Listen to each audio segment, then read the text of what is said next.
على هامش طوفان الأقصى، مقتل إسرائيليين ومصري برصاص شرطي في الإسكندرية.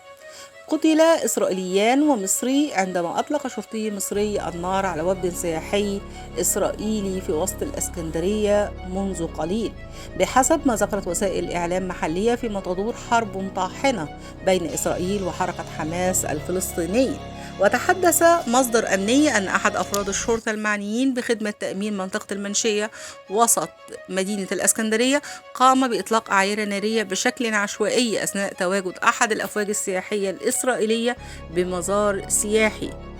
وقد كان في يونيو الماضي أن قتل 3 إسرائيليين برصاص شرطي مصري تسلل إلى إسرائيل قبل أن يتم قتله، وفقا لمتحدث عسكري إسرائيلي. وقال الجيش المصري آنذاك إن أحد أفراد قوات الأمن كان يطارد مهربي مخدرات وعبر إحدى نقاط التفتيش على الحدود بين البلدين، وفقا للرواية المصرية. ولم تعلن رسميا هوية ذلك الشرطي المصري، غير أن وسائل إعلام مصرية قالت أنه مجند في 22 من عمره يدعى محمد صلاح.